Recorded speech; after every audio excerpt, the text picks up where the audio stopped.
Mikayla Savage with your news briefing. A so-called ISIS bride who was resettled in New South Wales has been granted bail in court.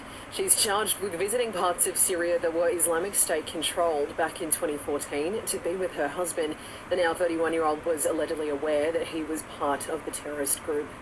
Major evacuations in Western Australia's flood-hit Kimberley region are being delayed due to severe weather.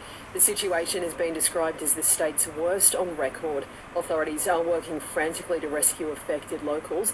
Emergency Services Minister Stephen Dawson says it's an unprecedented event. We've not seen anything like this before, 1 in 100 year flood event.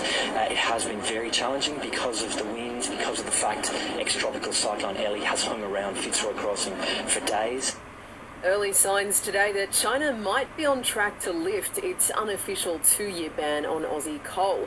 The ban was imposed in mid-2020 amid a deteriorating relationship between Beijing and the federal government, which has since started to improve. And our country's life expectancy took a dive during last year's Omicron COVID wave, according to new data. Nearly 130,000 Aussies passed away in the first 8 months of 2022, more than 13% higher than the same time in 2021.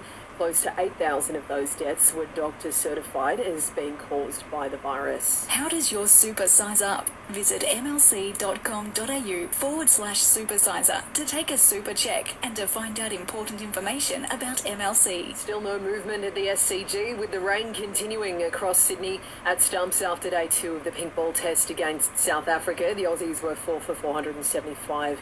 The number of people sanctioned by Football Australia following the ugly scenes at the A-League's Melbourne derby has risen to 17. Another 7 people have copped bans following the game at Amy Park in December. One of those is for life. And in the tennis tonight, former world number 1 Novak Djokovic is up against Canadian Denis Shapovalov in the Adelaide International. Buying or selling, rural or residential properties, Villa, One and John. This is SAFM weather. Staying clear, light winds around. Then tomorrow, nice and sunny, 33 degrees the max. Looking the same on Sunday, 35 the top. And for more news, the briefing is still on deck over summer. A deep dive on the news that matters each morning on the Listener app.